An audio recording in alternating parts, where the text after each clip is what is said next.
Bab 771, beristirahatlah dengan damai. Ye Bufan berkata, saya adalah seorang dokter pengobatan Tiongkok, dan saya telah mencoba pemurnian mayat ketika saya belajar kedokteran. Lagi pula, sebagai seorang dokter, hanya dengan memahami apa itu pemurnian mayat, kita dapat secara efektif mengobati racun mayat dan sejenisnya, penyakit.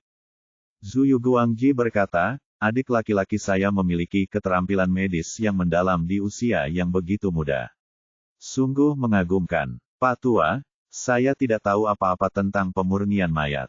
Dia mengatakan ini, tetapi diam-diam mengerutkan kening. Dia mengangkat alisnya, bertanya-tanya apa maksud pemuda di depannya dengan mengatakan ini. Apakah Anda ingin mengatakan pada diri sendiri bahwa pemurnian jenazah itu sangat sulit dan tidak ingin mengembalikan cucu Anda kepada Anda? Ye Bufan melanjutkan, pemurnian mayat adalah teknik jahat yang sangat kejam. Selama latihan, orang yang hidup harus digunakan untuk memurnikannya. Setelah membunuh, 3 jiwa dan 7 jiwa akan disegel di dalam tubuh. Saya mendengarnya. Zuyu Guangji mengerutkan kening dan berkata, Saudara Ye, saya tidak mengerti apa yang Anda maksud dengan mengatakan ini kepada saya. Anda dan Tuan Gu baru saja menyelamatkan nyawa keluarga kami. Bahkan jika Anda tidak mengembalikan cucu saya, manusia tidak akan mengatakan apa-apa. Saya hanya berharap demi kematian, cucu saya akan dimakamkan dengan damai. Ye Bufan memandangnya dan berkata, orang tua, jika kamu mau, kamu bisa melakukannya kapan saja. Zuyu Jian dibawa kembali, tetapi jika dia dikuburkan dengan damai, tidak ada harapan untuk hidup kembali. Apa yang kamu bicarakan, adikku? Kata Zuyu. Yu Guangji tiba-tiba berdiri, lalu duduk di atas batu merosot. Ini sama sekali tidak mungkin. Saya telah berada di Hunan Barat selama bertahun-tahun, dan saya belum pernah mendengar boneka mayat bisa hidup kembali. Ye Bufan berkata, aku baru saja memberitahumu begitu banyak, sekedar agar Anda memahami prinsip dan proses pemurnian boneka jenazah. Dengan kata lain, 3 jiwa dan 7 jiwa Zuyu Jian masih berada di dalam tubuh dan belum hilang. Kamu dapat menerobos ke alam mayat surgawi, kamu dapat segera mengangkat segel di dalam tubuh, dan 3 jiwa dan 7 jiwa dapat kembali ke tempatnya masing-masing, yang setara dengan kebangkitan dari kematian. Zuyu Guangji menjadi bersemangat lagi, adik, apakah kamu mengatakan yang sebenarnya? Apakah benar-benar ada harapan bagi cucuku untuk bertahan hidup? Ada harapan, tapi sangat tipis. Selama bertahun-tahun di Tiongkok, tidak banyak mayat surgawi. Kata Ye Bufan, ada 2 pilihan, pertama, bawa Zuyu Jian kembali ke kuburnya, dan aku tidak akan pernah menghentikannya selama kamu mau. Kedua, biarkan Zuyu Jian mengikutiku dan terus naik level, dia akan dibebaskan. Buka segel di tubuhnya dan hidup kembali. Titik petik 2. Ini, Su. Yu Guangji ragu-ragu sejenak, tetapi kemudian berkata, saudaraku Ye, aku memilih yang terakhir meskipun dia tidak tahu seni pemurnian mayat, dia masih tahu prinsip dasarnya. Zuyu Jian hanyalah mayat perak kelas 4 sebelumnya, tetapi dalam waktu kurang dari sebulan bersama Ye Bufan, dia telah mencapai alam mayat emas. Pada tingkat ini, Tianzi masih sangat menjanjikan. Ye Bufan berkata, jika orang tua itu mau mempercayainya, saya bisa mencoba yang terbaik. Mungkin suatu hari nanti saya bisa memberi Anda Zuyu Jian yang baru. Zuyu Guangji berdiri dan berlutut sambil menjatuhkan diri. Saudara Ye, Anda adalah dermawan bagi keluarga Zuyu kami. Ye Bufan membantunya berdiri, jangan sopan, Pak Tua, ini bukan apa-apa. Zuyu Guangji berkata, saudara Ye, orang tua itu baru saja memikirkannya. Untuk membalas kebaikan besar Anda, saya memutuskan untuk memberikan Zuyu Su kepada Anda. Ye Bufan sedikit terkejut, Pak Tua, apakah ini mungkin? Saya mendengar bahwa teknik Zuyu dari keluarga Zuyu tidak disebarkan ke orang luar.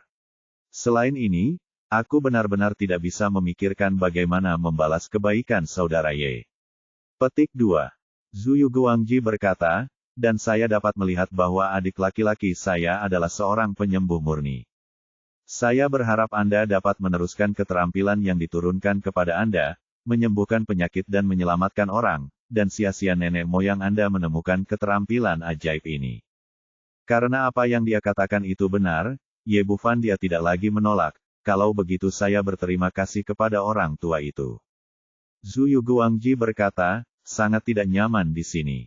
Tolong minta adik laki-laki saya untuk mengikuti saya ke rumah Zuyu. Ye Bufan berkata, orang tua, tunggu sebentar, ada satu lagi yang ingin kutanyakan padamu. Yu Guangji berkata, adik, tanyakan saja, Pak Tua, saya tahu segalanya. Pernahkah kamu mendengar tentang racun putri tidur? Petik 2. Tentu saja aku pernah mendengarnya. Racun ini termasuk dalam 10 besar racun aneh. Petik 2. Kalau begitu aku ingin bertanya, bisakah Zuyusu menghilangkan racun putri tidur? Petik 2. Setelah Ye Bufan selesai berbicara, dia menatap Zuyu Guangji penuh berharap mendapat jawaban positif. Sayangnya, dia masih kecewa. Zuyu Guangji menggelengkan kepalanya, inti dari Zuyusu adalah melalui jimat langit dan bumi dan mengisi kembali vitalitas tubuh manusia. Zuyusu dan pengobatan tradisional Tiongkok masing-masing memiliki kelebihannya masing-masing. Misalnya, pengobatan Tiongkok biasa mungkin tidak dapat mengobati penyakit yang disebabkan oleh 5 kemunduran alam dan manusia. Zuyusu dapat membantu pasien menyuntikkan kembali vitalitas dan memperpanjang umur mereka. Meskipun Zuyusu sangat ajaib, namun tetap ditujukan pada tubuh fisik, dan racun seperti putri tidur meracuni jiwa manusia, sehingga tidak berdaya. Oh, Ye Bufan diam-diam mengagumi Zuyusu ketika dia mendengar bahwa itu dapat meringankan gejala dari 5 penyakit yang melemahkan surga dan manusia. Namun kemudian dia mendengar bahwa dia tidak dapat menyembuhkan racun putri tidur, dan dia merasa kecewa lagi. Menyelamatkan Wang Xuening berarti menemukan rumput kebangkitan jiwa. Ada caranya. Melihat ekspresi kecewanya, Zuyu Guangji bertanya, Saudara Ye, apakah orang di sekitarmu telah diperkosa oleh keluarga Sangguan? Ye Bufan mengangguk, dia pacarku. Aku datang ke Xiangqi kali ini untuk mencari penawarnya. Zuyu Guangji berkata, karena keluarga Sangguan tidak memiliki penawarnya, kami hanya dapat menggunakan rumput kebangkitan untuk detoksifikasi. Sebagai kepala keluarga Zuyu dan ahli pengobatan, Ye Bufan sama sekali tidak terkejut mengetahui keberadaan rumput kebangkitan jiwa. Dia berkata, orang tua, saya mendengar bahwa ada rumput kebangkitan jiwa di Xiangqi, tetapi akhir-akhir ini saya telah melewati semua gunung. Saya mencari kemana-mana, tetapi tidak menemukan jejak rumput kebangkitan jiwa. Zuyu Guangji berkata, jika Anda ingin menemukan rumput kebangkitan jiwa, Anda pasti tidak akan dapat menemukannya di Xiangqi. Ye Bufan berkata dengan ragu, mengapa? Saya pernah membaca di buku-buku kuno bahwa ramuan ini tumbuh di Hunan bagian barat. Adikku, kamu salah paham. Rumput kebangkitan jiwa memang muncul di Xiangqi, tapi tidak pernah dikatakan bahwa rumput kebangkitan jiwa hanya tumbuh di Hunan bagian barat. Ye Bufan berkata, tolong minta nasihat orang tua itu. Murong Guangjin berkata, rumput jiwa kebangkitan adalah hal yang langka di dunia dan memiliki persyaratan lingkungan yang sangat tinggi. Dulu, ada banyak orang luar biasa dan energi spiritual melimpah di Xiangqi, sehingga tidak mengherankan jika rumput kebangkitan jiwa bisa tumbuh di sini. Namun hal itu tidak mungkin lagi. Dengan berkembangnya pariwisata dan berdirinya pabrik, meskipun udara di Hunan bagian barat lebih baik daripada di daratan, energi spiritual semakin menipis, dan tidak lagi cocok untuk pertumbuhan. Rumput kebangkitan jiwa. Ye Bufan berkata dengan penuh semangat, lalu di mana saya harus mencarinya? Jangan khawatir, dengarkan aku. Zuyu Guangji berkata, ketika saya masih muda, saya berkeliling untuk belajar. Saya pernah pergi ke ujung utara dan melihat rumput kebangkitan jiwa di Gunung Salju. Pak Tua, pernahkah kamu mengambilnya? Zuyu Guangji menggelengkan kepalanya, iklim di ujung utara sangat buruk. Terjadi badai besar tepat setelah rumput kebangkitan jiwa ditemukan. Saat itu, kultivasi saya belum mencapai permukaan tanah, jadi saya benar-benar tidak bisa bertahan di sana, jadi saya hanya bisa kembali dengan tangan kosong. Petik 2. Bab 772, berangkat lagi.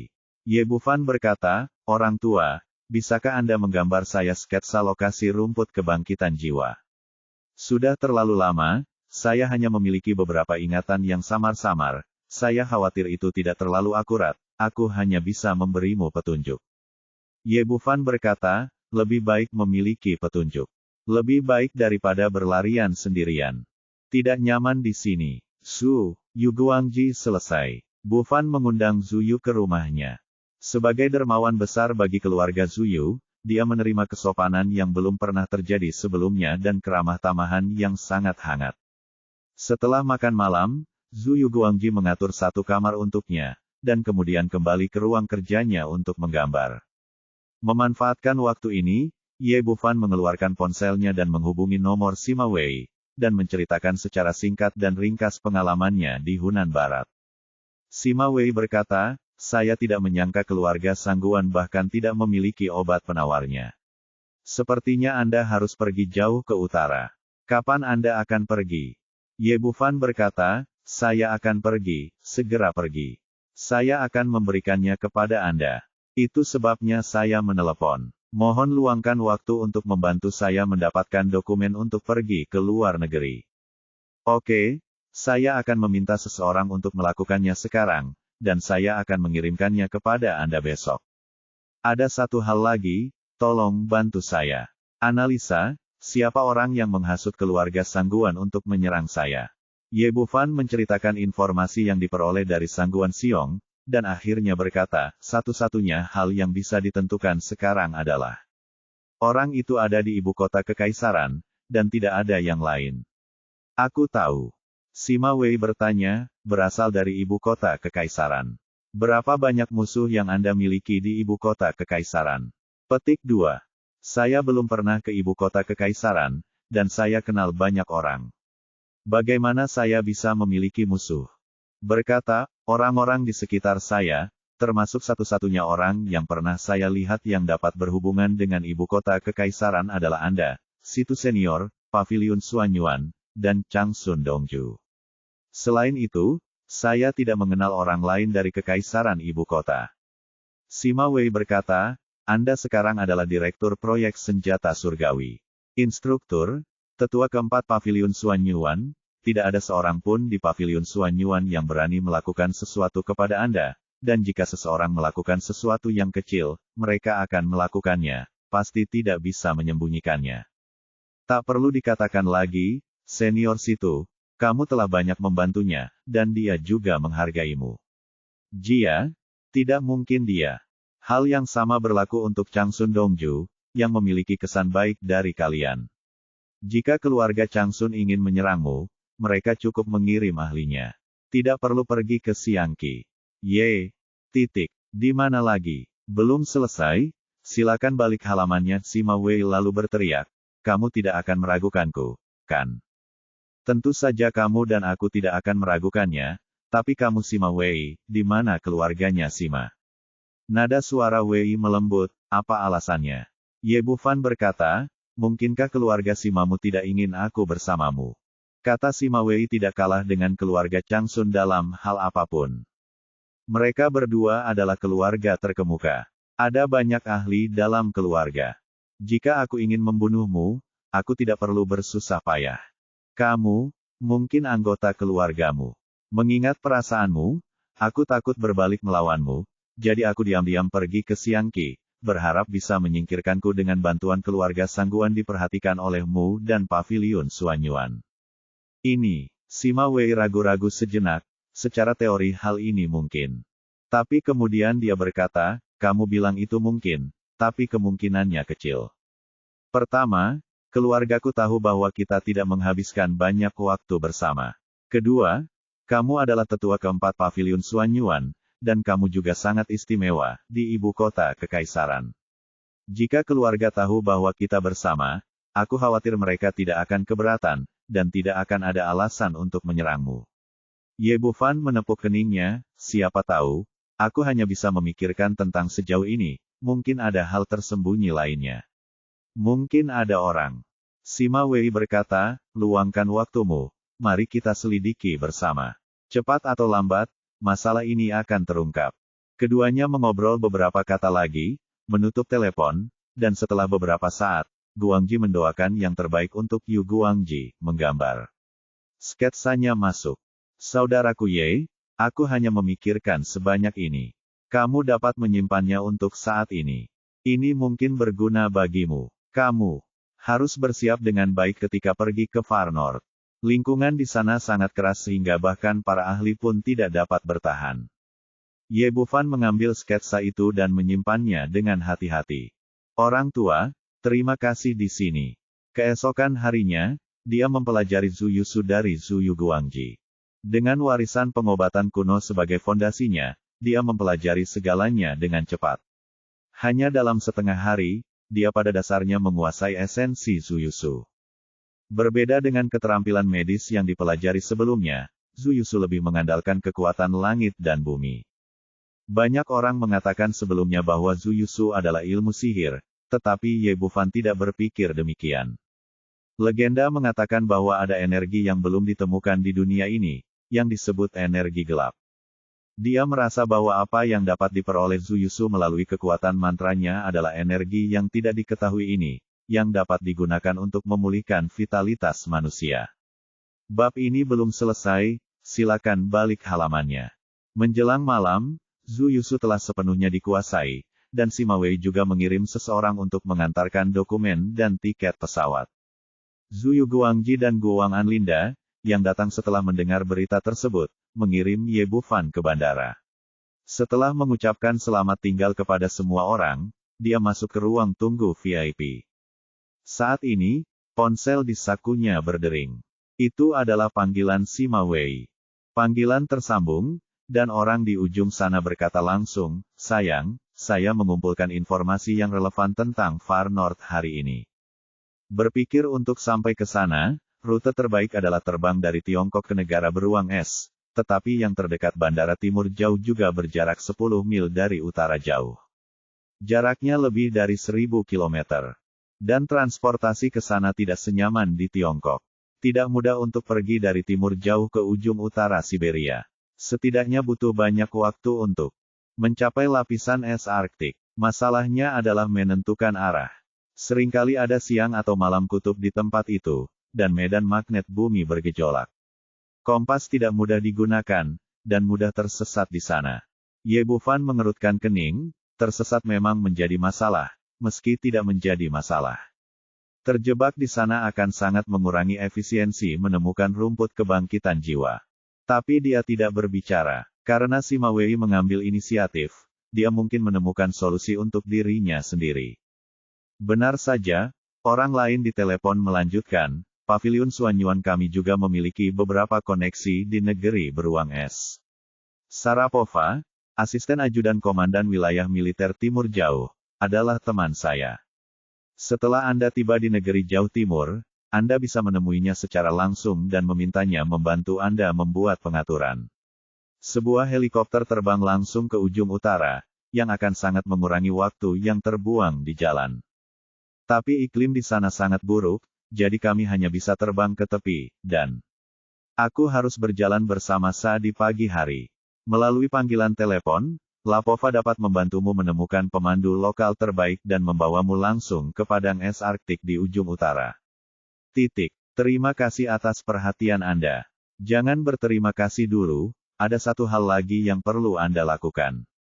Sima Wei berkata, Jenderal Shevchenko, komandan wilayah militer Timur Jauh, sedang sakit, dan dia sakit-sakit parah. Para dokter di negeri beruang es tidak dapat berbuat apa-apa. Sekarang kami meminta semua orang dokter terkenal di dunia meminta bantuan.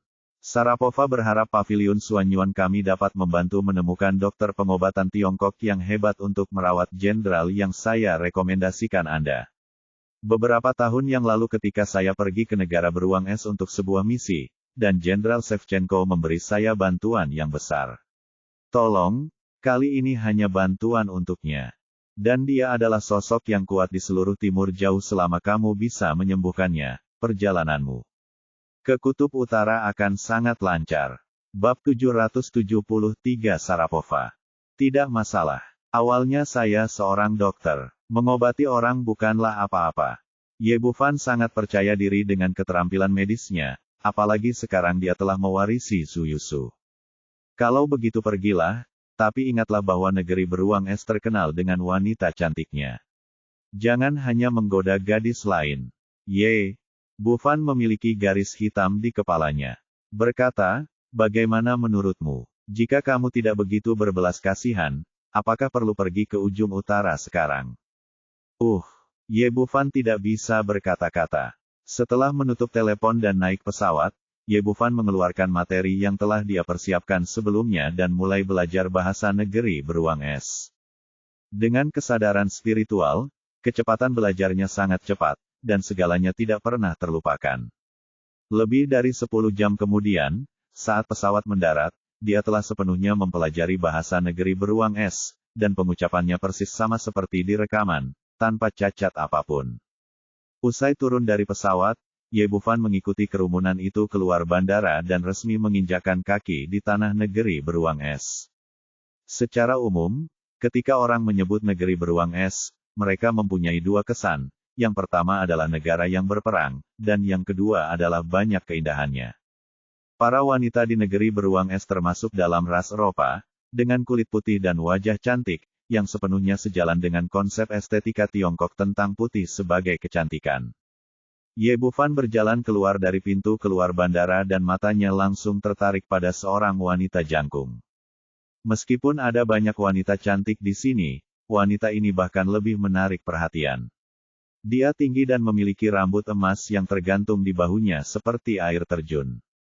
Yang terpenting adalah dia mengenakan seragam militer yang lurus, yang dengan sempurna menonjolkan sosoknya yang sempurna dan menambah sedikit penampilan heroik. Ye Bufan belum pernah melihat Sharapova, tetapi hanya ada satu wanita cantik berseragam militer di seluruh bandara, dan tidak diragukan lagi itu adalah dia. Dia berjalan mendekat dan berkata, apakah Anda Nona Sharapova? Petik 2. Ini saya. Sharapova memandangnya dan bertanya dengan ekspresi bingung di wajahnya, apakah Anda Ye Bufan?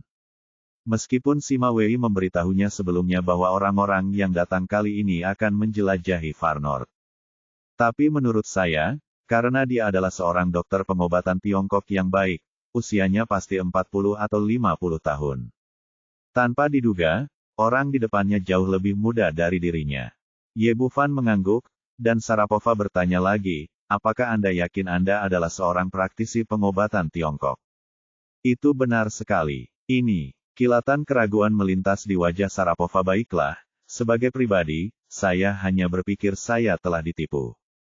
Bagaimana pria di depannya bisa begitu muda dan menjadi dokter pengobatan Tiongkok yang hebat? Sekalipun dia adalah seorang dokter pengobatan barat, dia mungkin belum lulus dari universitas. Meskipun Ye Bufan dapat melihat apa yang dia pikirkan, dia tersenyum tipis dan berkata, bisakah kita masuk ke mobil dulu?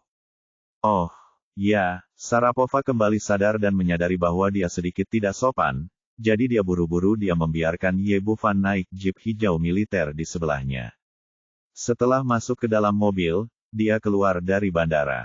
Setelah ragu-ragu sejenak, dia berkata, Tuan Ye, apakah Nona Sima Wei sudah memberitahu Anda bahwa orang yang sakit kali ini adalah Jenderal Shevchenko kita, seorang yang sangat tokoh penting?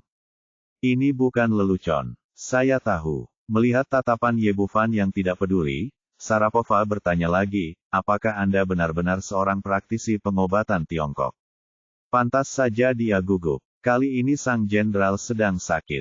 Sebagai asisten, jika Anda bisa menyewa dokter terkenal untuk menyembuhkan penyakit Shevchenko, itu akan menjadi pencapaian yang luar biasa, dan Anda pasti bisa sejahtera di masa depan.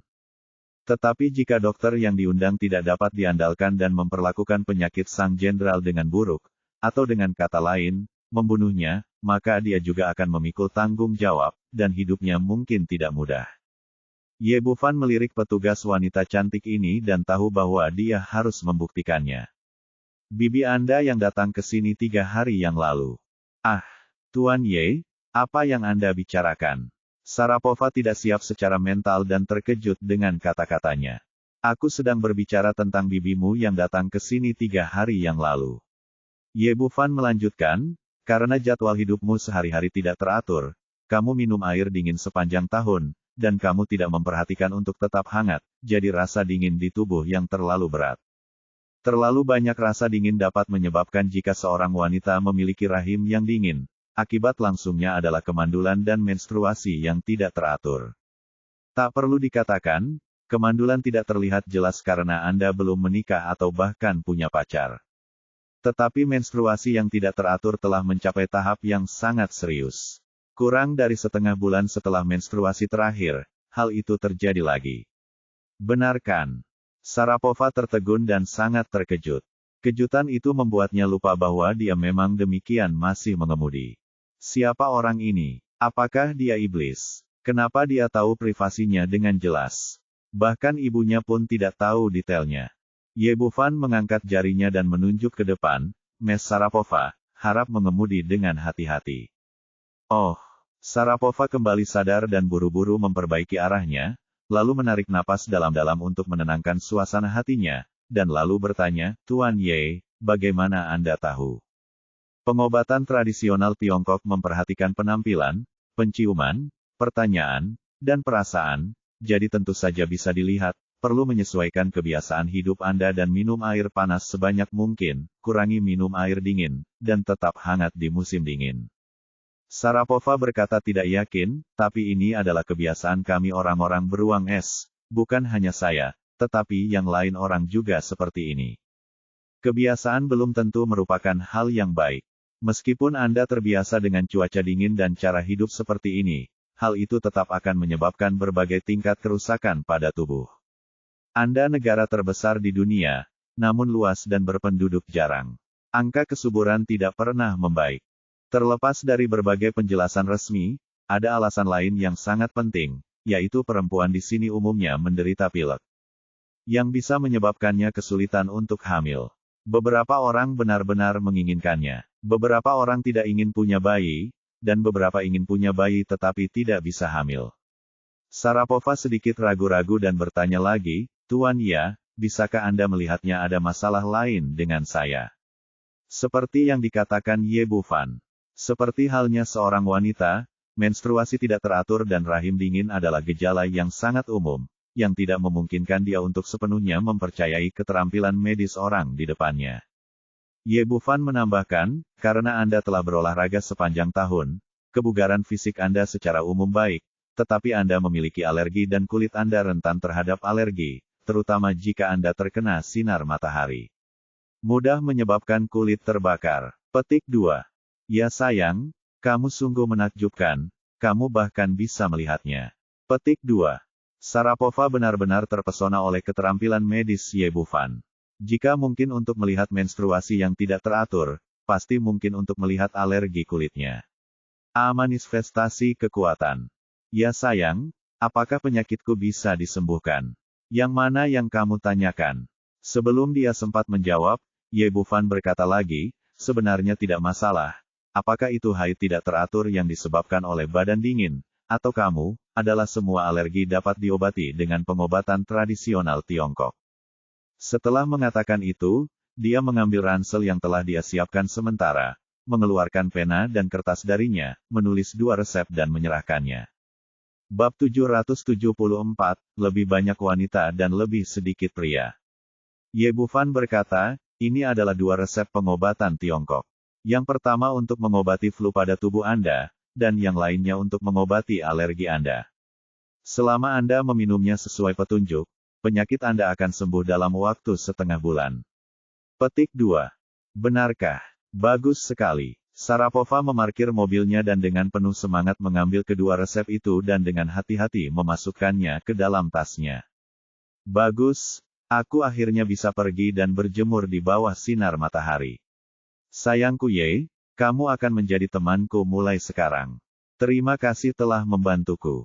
Merasakan kegembiraannya, Ye Bufan sedikit terkejut, memanggang di bawah sinar matahari itu enak untukmu. Apakah itu penting? Sharapova menyalakan kembali mobilnya dan berkata sambil mengemudi, tentu saja. Di negeri beruang es kita, jika seorang wanita terlalu berkulit putih, akan sulit untuk menemukan. Pacar ini lebih populer, tapi sayang sekali saya tidak bisa keluar di bawah sinar matahari karena alergi kulit saya, jadi saya belum punya pacar. Sebagai orang Tionghoa, Ye Bufan merasakan hal itu pandangannya dalam hidup telah terguncang. Selain itu, produk kecantikan dan pemutih kulit paling laris di China. Semakin putih seorang wanita, semakin populer dia. Ms. Sharapova, Anda mungkin mempertimbangkan untuk datang ke China. Kecantikan seperti Anda sangat populer di sana. Ada pepatah lama di negara kita bahwa tubuh putih menutupi segala keburukan. Semakin putih seorang wanita, semakin cantik dia. Sungguh, saya harus pergi ke China jika saya punya waktu dan mencari pacar dalam perjalanan. Kedua resep tadi dengan cepat memperpendek jarak antara kedua orang itu, dan Sharapova mulai berbicara tanpa henti. Di negeri beruang es kita, sangat sulit bagi perempuan untuk mencari pacar, terutama perempuan berkulit putih. Ada lebih dari 60 juta laki-laki di negeri beruang es kita, tetapi lebih dari 70 juta perempuan, yang berarti total 10 juta lebih. Ye Bufan berkata, Anda bisa pergi ke negara kami. Negara kami justru sebaliknya, dengan lebih banyak pria dan lebih sedikit wanita. Sharapova tersenyum dan berkata, saya pikir ini ide yang bagus. Petik 2. Keduanya mengobrol beberapa kata lagi. Senyuman di wajah Sharapova memudar dan dia berkata dengan serius, ya, Jenderal kita sakit parah kali ini. Anda harus siap secara mental. Petik 2. Ye Bufan bertanya, apa situasi spesifiknya? Bisakah Anda memperkenalkannya kepada saya? Sharapova berkata, Jenderal Shevchenko telah menjaga Timur Jauh selama bertahun-tahun dan memiliki status yang sangat tinggi di seluruh negara beruang es. Hanya saja usianya sudah terlalu tua, tahun ini usianya sudah 85 tahun. Penyebab utama penyakitnya kali ini adalah penuaan organ di berbagai bagian. Menurut diagnosis pengobatan barat, ini adalah kegagalan organ, dan tidak ada harapan pengobatan. Oleh karena itu, kami mengundang dokter dari negara lain untuk datang untuk uji coba diagnosis, berharap ada yang bisa menyembuhkan penyakit umum tersebut. Ye Bufan mengangguk, oh, jadi begitu. Sharapova bertanya, iya, seberapa yakin Anda menyikapi situasi ini? Petik 2. 10 poin. Kata Ye Bufan dengan percaya diri. Sejak menerima warisan pengobatan kuno, selain Wang Xuening yang diracuni oleh racun aneh, dia belum menemukan penyakit apapun yang tidak dapat disembuhkan. Selama Shevchenko masih bernapas, dia pasti bisa menyembuhkannya. Benar-benar, itu sangat bagus. Petik 2. Sharapova sangat bersemangat. Jika Ye Bufan mengatakan ini sebelumnya, dia tidak akan pernah mempercayainya, tetapi sekarang dia merasa pemuda ini harus memiliki kemampuan ini. Saat dia berbicara, kendaraan off-road itu melaju ke kamp militer besar, di mana di sana ada 3 langkah dan 1 pos. Ada penjaga setiap 5 langkah, dan bahkan Sharapova harus menunjukkan kartu identitasnya beberapa kali sebelum memasuki kamp militer, dan datang ke bangsal. Saat ini, selusin dokter berjas putih sedang mengelilingi tempat tidur. Berbaring di ranjang rumah sakit adalah seorang pria kulit putih tua dengan rambut beruban. Wajahnya pucat dan dia dalam keadaan koma yang parah. Peralatan pemantauan di sebelahnya akan membunyikan 1 atau 2 alarm dari waktu ke waktu, mengingatkan semua orang bahwa lelaki tua itu dalam bahaya. Berdiri di sampingnya adalah seorang jenderal paruh baya berusia 50-an atau 60-an. Dia adalah putra Shevchenko, Popov. Melihat ayahnya di ranjang rumah sakit, Popov tampak cemas. Meskipun Shevchenko berusia 85 tahun ini, dia memiliki pengaruh unik terhadap militer di negeri beruang es. Meskipun Popov kini telah bergabung dengan barisan jenderal, ia masih belum mapan. Jika ayahnya dapat mendukungnya selama 3 hingga 5 tahun lagi, ia akan sepenuhnya membangun pijakannya sendiri. Namun keadaan menjadi kontraproduktif, dan Shevchenko tiba-tiba jatuh sakit, yang membuatnya cemas. Dr. Andre, bagaimana hasilnya? Apakah ada harapan bagi lelaki tua itu? Setelah mendengar pertanyaan Popov, seorang dokter paruh baya berjanggut datang. Jenderal Popov, pasiennya sakit parah. Jantung, paru-paru, dan hatinya semuanya mengalami kegagalan dalam berbagai tingkat. Tidak ada harapan untuk berobat sama sekali. Anda harus mempersiapkan pemakamannya. Ketika saya mendengar hasil ini, saya merasa sedih dan kecewa.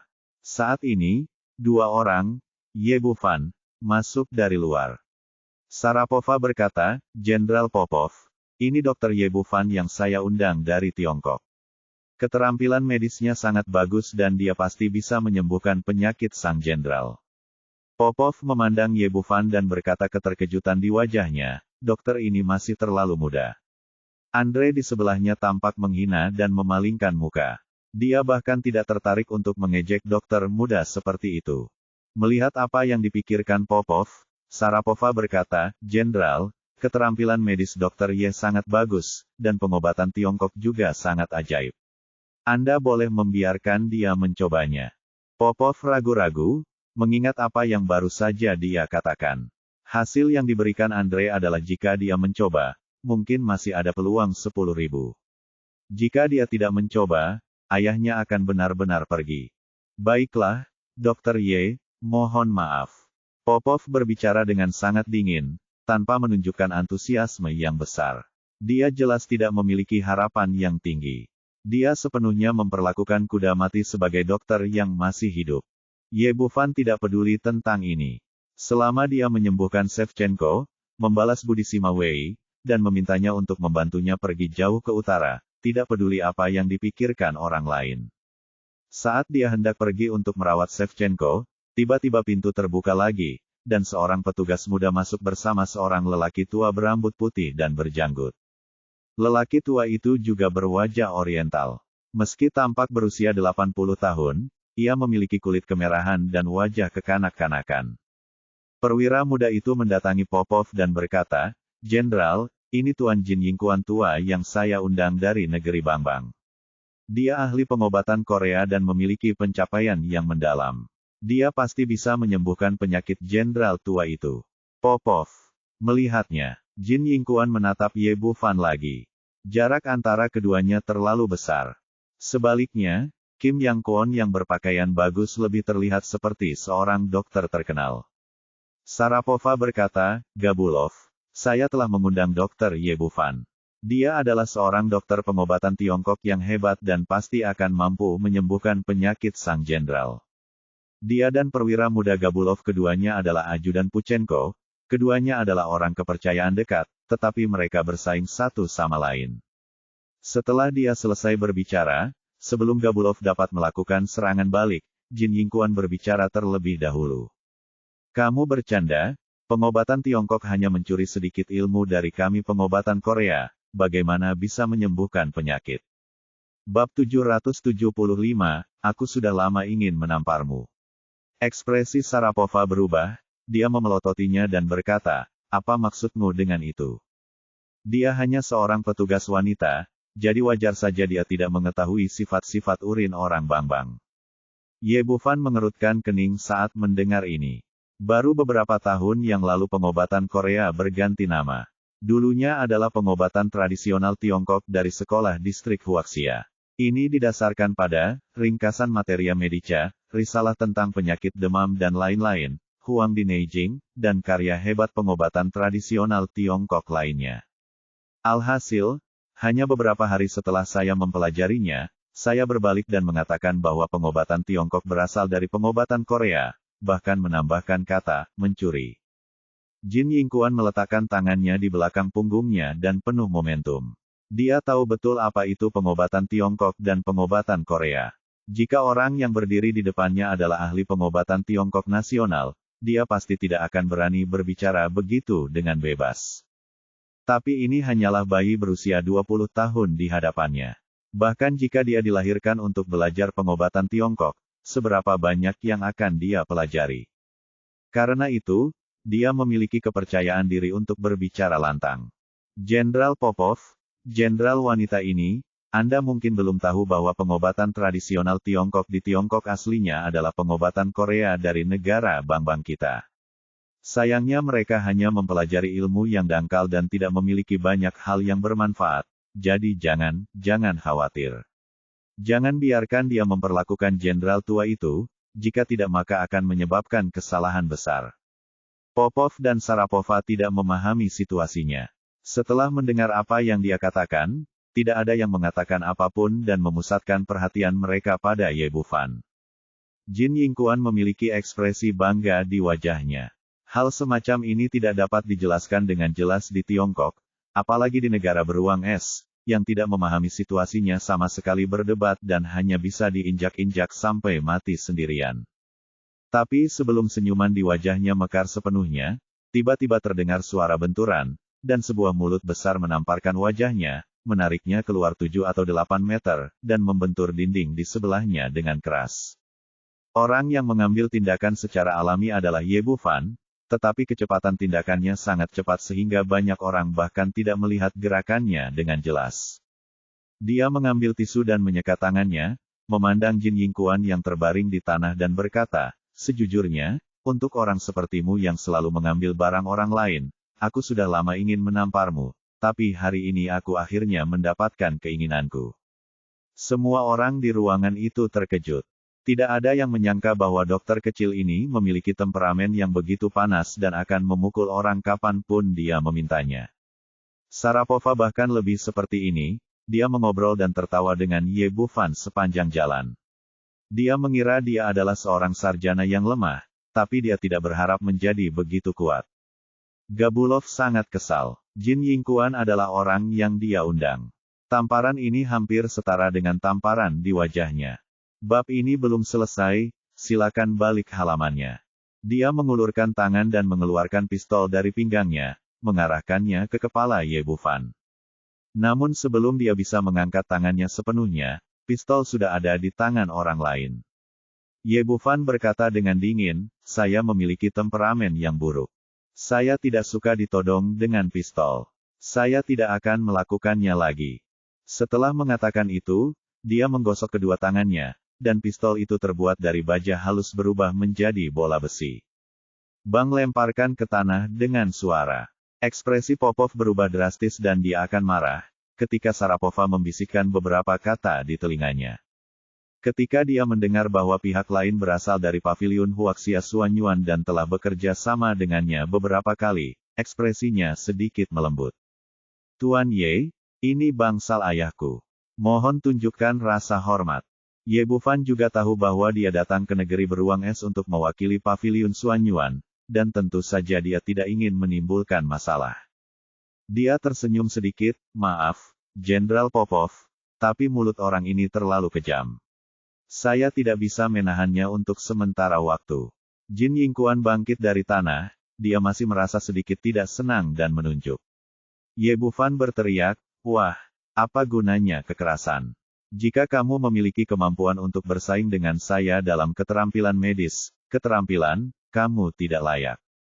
Saya tidak pantas mendapatkannya, beraninya Anda mengatakan bahwa saya tidak pantas mendapatkannya." Jenggot Jin Yingquan bergetar karena marah, "Apakah Anda berani bertaruh dengan saya? Pantas mendapatkannya? Sombong, sungguh terlalu sombong. Ayolah, kalian para dokter pengobatan Tiongkok hanya belajar sedikit dari pengobatan Korea, dan kalian berani pamer di depan saya." Melihat orang ini meremehkan pengobatan Tiongkok lagi, wajah Ye Bufan menjadi dingin, dan niat membunuh yang kuat muncul dari tubuhnya. "Keluar." Meski hanya sepatah kata singkat, Jin Yingquan masih ketakutan dan gemetar, dan dia banyak menahan diri. Dia bahkan ragu jika dia membuat marah pemuda ini, dia akan benar-benar membunuhnya di sini. Dia mundur 2 langkah sedikit dan berkata dengan suara tegas, "Dasar anak bodoh dari Tiongkok. Tunggu saja saya. Saya telah menyembuhkan jenderal tua itu sekarang dan membiarkan Anda melihat apa itu pengobatan Korea yang sebenarnya dan apa itu keterampilan medis yang sebenarnya." Dia menoleh ke Popov dan berkata, "Tolong izinkan saya merawat jenderal tua itu." "Ya," kata Popov, "Tuan Jin, selama Anda bisa menyembuhkan ayah saya akan berterima kasih."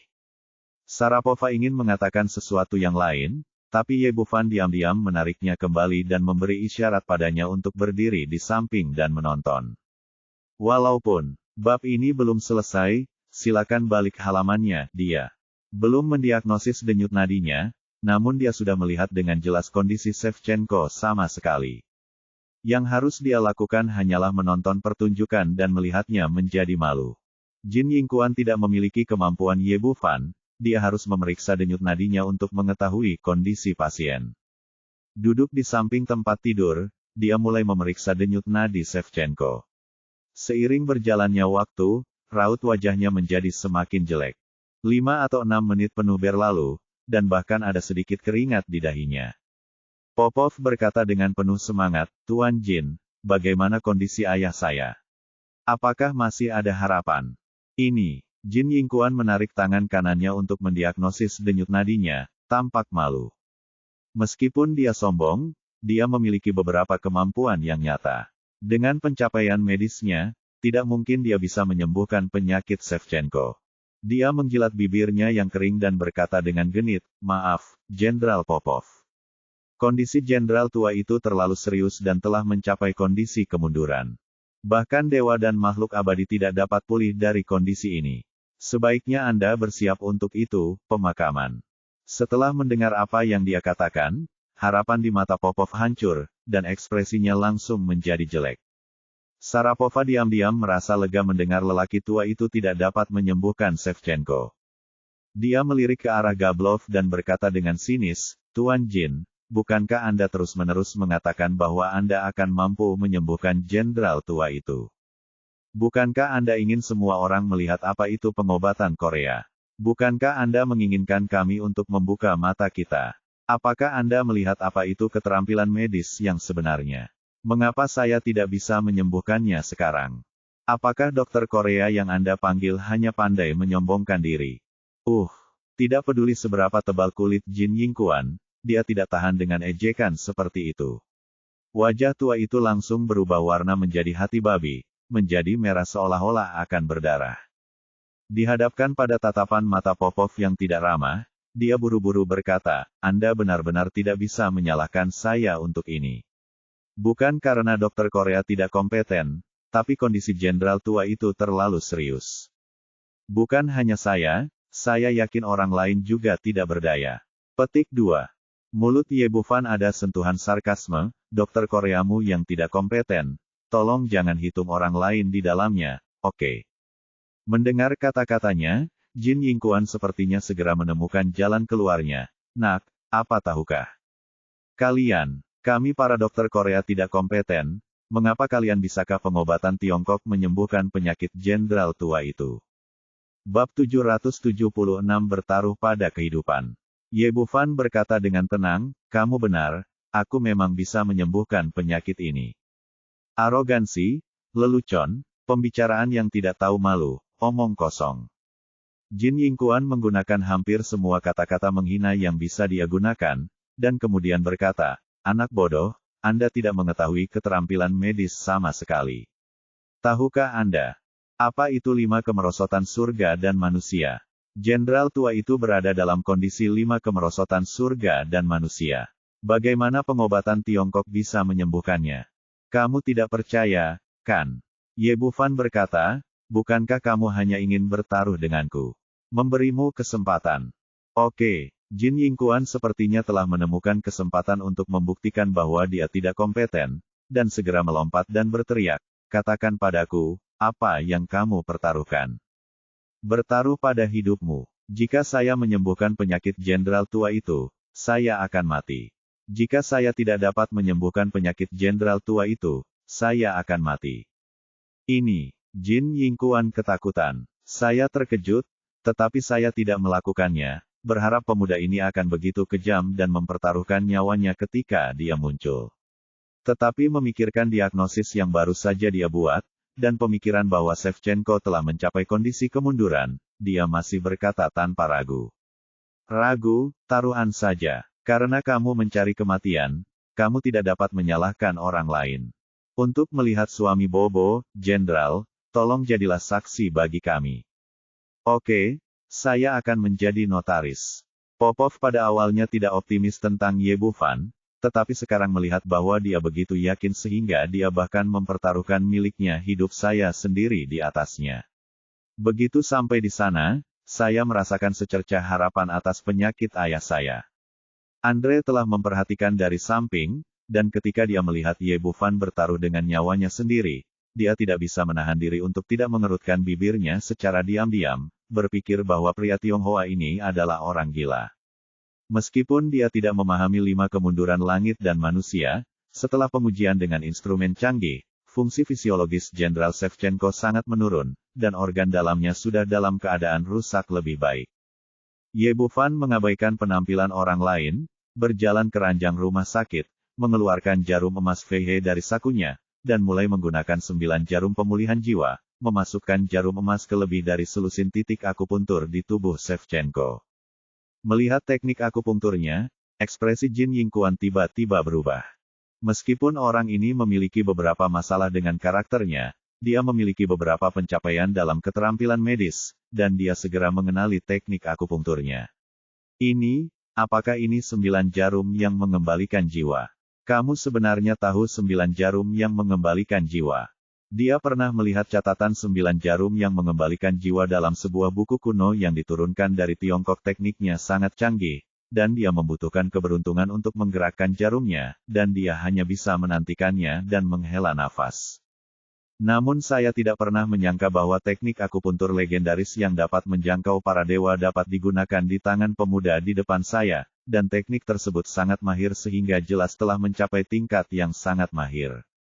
Saat menerapkan akupuntur, Ye Bufan berkata dengan bercanda, bukankah kamu mengatakan bahwa pengobatan Tiongkok lebih baik daripada pengobatan Korea? Kamu juga harus mengetahui jenis akupuntur ini.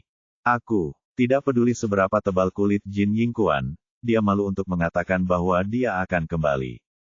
Setelah merasa malu, dia berteriak dengan marah, "Nak, jangan berpikir itu sesuatu yang istimewa hanya karena kamu dapat menggunakan 9 jarum untuk memulihkan jiwa. Jenderal lama telah mencapai alam 5 kemunduran surga dan manusia. Bahkan jika 9 jarum untuk memulihkan jiwa sangat kuat, mustahil untuk menyelamatkannya." Begitu dia selesai berbicara, dia merasakan tatapan tajam Popov dan segera menyadari bahwa dia telah mengatakan hal yang salah dan segera menutup mulutnya. Popov mendengus dingin. Dia tidak punya kemampuan untuk mengutuk orang lain dan tidak bisa menyembuhkan ayahnya. Kesan orang sebangsa Bangbang ini di benaknya sangat buruk. Namun agar tidak mengganggu perawatan Shevchenko, dia tidak mengatakan apapun. Di pihak Ye Bufan, dia selesai menggunakan 9 jarum penghidupan jiwa, dan menggunakan energi kekacauan untuk membuka semua meridian yang diblokir di tubuh Shevchenko. Ini hanyalah tugas dasar. Seperti yang dikatakan Jin Yingquan, Shevchenko tidak dapat lagi disembuhkan hanya dengan 9 jarum yang menghidupkan kembali jiwa. Dia menutup matanya sedikit, mencubit formula ajaib dengan jari telunjuknya, dan mulai melakukan teknik Zuyu. Secara umum, Zhu Yusu membutuhkan kekuatan jimat, tetapi karena dia telah mencapai tingkat ahli sihir, dia tidak lagi membutuhkan jimat dan dapat menyelesaikannya di telapak tangannya. Saat setiap mantra dimainkan, aliran energi yang tidak dapat dideteksi dengan mata telanjang terus mengalir ke tubuh Shevchenko, memberi nutrisi pada organ dalam dan memulihkan vitalitasnya, yang telah sangat tertekan. Ini juga pertama kalinya Ye Bufan menggunakan teknik Zuyu. Kesadarannya memindai tubuh Shevchenko dan dia merasakan vitalitas yang semakin kuat dan peningkatan fungsi fisiologis. Efek dari Zhu Yusu memang ajaib, memang merupakan teknik magis yang telah diwariskan selama ribuan tahun. Apa yang tidak dia ketahui adalah bahwa sebagai ahli sihir, kemampuannya mengendalikan vitalitas langit dan bumi begitu kuat sehingga efek Zhu Yusu yang dia lakukan 3 poin lebih baik daripada Zhu Yu Guangji. Tapi semua ini sangat aneh di mata orang lain. Popov dan Sharapova melihatnya mencubit jari telunjuknya dan menggumamkan sesuatu, tidak tahu apa yang dia lakukan. Andre mengerutkan bibir. Dia sudah lama mendengar bahwa pengobatan Tiongkok adalah tipuan, sihir, dan itu benar. Mata Jin Yingquan juga penuh dengan penghinaan. Meskipun lawannya secara tak terduga menggunakan 9 jarum penghidupan jiwa, hasilnya tidak berubah. Jika Shevchenko tidak dapat disembuhkan, yang ada hanya kematian. Setelah 10 menit penuh, Ye Bufan menghentikan Zhu Yusu, dan kemudian mengambil kembali semua jarum emas itu. Kemudian pemandangan ajaib muncul. Saat jarum emas dicabut satu persatu, darah segera muncul di wajah yang semula sepucat kertas, dan suara nafas samar menjadi lebih jelas. Semua mesin di samping tempat tidur telah berubah. Bunyi alarm sebelumnya telah hilang, dan semua indikator telah kembali ke posisi normal. Ya Tuhan, apa yang terjadi? Andre tercengang. Dia benar-benar tidak percaya Ye Bufan bisa menyembuhkan Shevchenko, tapi dia percaya pada instrumennya sendiri, yang merupakan yang terbaik di dunia. Tapi apa yang terjadi sekarang? Kenapa semuanya kembali normal? Ketika Popov dan Sharapova melihat ekspresi jenderal tua itu semakin membaik, hati mereka merasa gembira meski belum bangun, mereka sudah melihat harapan. Ye Bufan mengambil kembali semua jarum emas itu, lalu mengulurkan tangannya untuk memijat dadanya beberapa kali, menepuk bahu jenderal tua itu dan berkata, "Oke, bangun." Begitu dia selesai berbicara, Shevchenko, yang sedang sekarat baru saja, benar-benar keluar dari dia duduk di tempat tidur, wajahnya merah dan energik, dan dia tidak terlihat sakit sama sekali. Dia menatap Ye Bufan dan berkata, "Dokter ajaib dari Tiongkok, terima kasih telah menyelamatkan nyawa orang tua itu." Kata-katanya terdengar seperti suara alam di telinga Popov dan Sharapova, menunjukkan bahwa Shevchenko benar-benar bagus. Di sisi lain, Gabulov merasa masam di hatinya. Dokter yang disewanya sungguh memalukan, namun dokter yang disewa Sharapova justru menyembuhkan jenderal tua itu. Bab 777, kembali ke cahaya. Jin Yingquan benar-benar tercengang. Dia tidak dapat mempercayai matanya. Mungkinkah dia baru saja salah mendiagnosis orang tua ini? Namun menurut catatan pengobatan tradisional Tiongkok, tidak ada obat untuk 5 kemunduran surga dan manusia. Bagaimana pemuda ini menghidupkannya kembali? Apakah dia seorang dewa? Tiba-tiba ada sesuatu yang bergerak di dalam hatinya dan dia berteriak, "Tidak, ini jelas merupakan kembalinya ke masa lalu. Tidak mungkin menyembuhkan 5 kemunduran surga dan manusia." Kentut, marah. Mendengar kata-katanya, dia melompat dari langit.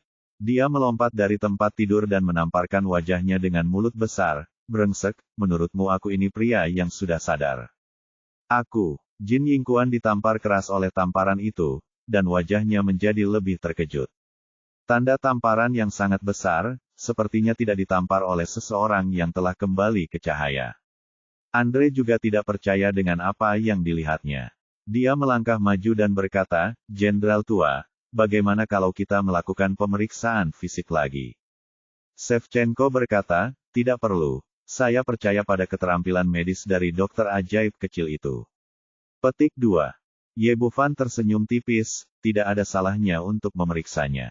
Dia tahu betul bahwa hanya dengan menyajikan data tertentu orang di depannya dapat diyakinkan sepenuhnya. Popov juga berkata, "Iya, ayah, mari kita periksa." Karena dokter ajaib kecil itu mengatakannya, orang tua itu akan mendengarkanmu. Shevchenko tidak keberatan lagi dan bekerja sama dengan Andrei dari awal hingga akhir. Setengah jam kemudian, Andrei mendapatkan semua hasil tesnya. Setelah membacanya lagi, dia tercengang. Ini masih pasien yang sama seperti sebelumnya. Jika dia tidak melakukan pemeriksaan sendiri, dan jika dia tidak menggunakan peralatan yang sama, dia benar-benar curiga ada yang tidak beres. Saat ini, Shevchenko berada dalam kondisi kesehatan yang sangat baik. Tidak hanya dia tidak menunjukkan tanda-tanda kegagalan organ, tetapi semua indikatornya jauh lebih baik daripada rekan-rekannya. Popov bertanya dengan prihatin, "Dokter Andre, apa kabar?"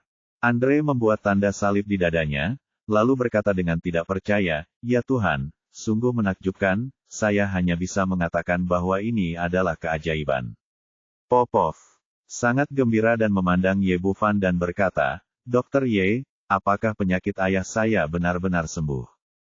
Ye Bufan mengangguk, "Tidak hanya dia sembuh, tapi saya jamin jenderal tua itu akan sembuh dalam 10 tahun. Tidak ada yang salah dengan saya. Terima kasih, dokter kecil yang ajaib." Shevchenko tentu saja sangat bahagia ketika dia kembali dari kematian. Dia tertawa dan berkata, "Terima kasih, dokter kecil yang ajaib, karena telah menyelamatkan hidup saya." Popov membungkuk dalam-dalam kepada Ye Bufan secara langsung, "Tuan Ye, maafkan saya karena bersikap kasar sebelumnya. Terima kasih telah menyelamatkan ayah saya." "Oke, Jenderal Popov, masa lalu sudah berakhir." Ye Bufan membantu Popov dan menoleh ke Jin Yingquan, "Tuan Jin, apakah ini waktunya untuk menghormati taruhan kita?" Ini, meskipun Ye Bufan tidak berbicara dengan keras, Jin Yingquan ketakutan ketika mendengarnya. "Taruhan yang baru saja Anda buat adalah hidup Anda. Jika Anda menguangkannya, hidup Anda akan hilang." Popov hanya melambaikan tangannya kepada penjaga di sampingnya, seret dia ke bawah dan tembak dia di tempat. Tidak, tidak akan pernah. Pada titik ini, Jin Yingquan tidak lagi peduli dengan wajahnya dan berlutut sambil menjatuhkan diri. Dia memeluk paha Gabulov dan berteriak, "Kamu mengundangku ke sini, kamu harus menyelamatkanku. Kamu sendiri yang bertaruh, apa hubungannya denganku?" Dia sangat kecewa dengan orang tua di depannya. Sebelum dia datang, dia membual tentang betapa ampuhnya pengobatan Korea dan betapa hebatnya keterampilan medisnya. Akibatnya, dia tidak memiliki kemampuan sama sekali setelah tiba di sini, dan dia benar-benar mempermalukan dirinya sendiri di depan Sharapova. Alangkah baiknya jika dia tidak menginjaknya, jadi bagaimana dia bisa membantu? Apalagi perintah itu diberikan oleh Popov yang hanya seorang ajudan, jadi bagaimana dia bisa berani menentangnya? Jin Yingquan menyadari ada yang tidak beres, dan segera berlari ke arah Ye Bufan lagi, dan berkata dengan ekspresi memohon, "Tuan Ye, Anda tidak peduli dengan kesalahan penjahat. Tolong biarkan saya pergi kali ini." Lelaki tua di depannya, "Akhirnya aku tahu apa artinya orang miskin pasti penuh kebencian." Dia mengangkat tangannya dan menamparkan wajah Jin Yingquan. Dengan mulut besar, "Tamparan ini untuk Ciyu." Lalu mulut besar lainnya berkata, "Tamparan ini untuk Konfusius. Tamparan ini untuk Ku Yuan. Tamparan ini untuk Li Shizhen. Tamparan ini untukku." Selusin tamparan mulut besar berturut-turut sudah membuat pipi Jin Yingquan bengkak. Popov, Sharapova dan yang lainnya tampak bingung. Mereka bisa memahami tindakan Ye Bufan untuk memukul lelaki tua ini. Tapi siapa Ciyu? Siapa Ku Yuan? Siapa Konfusius? Siapakah Li Shizhen? Apa hubungannya dengan orang tua ini? Mengapa menamparkan mulut mereka untuk mereka? Produk budaya di negeri beruang es tidak banyak, dan letaknya jauh dari negeri Bangbang.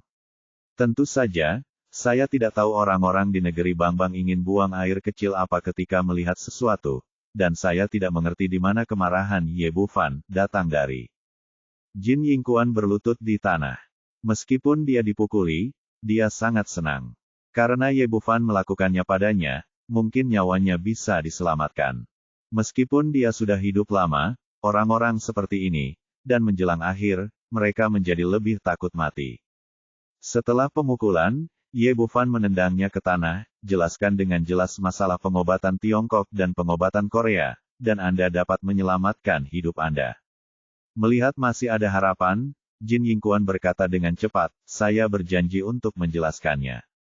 Pengobatan Han dipelajari dari Tiongkok, tetapi pengobatan Tiongkok telah menurun dalam beberapa tahun terakhir, jadi kami telah memutarbalikkan kebenaran dan mengatakan bahwa pengobatan Tiongkok diwarisi dari pengobatan Korea.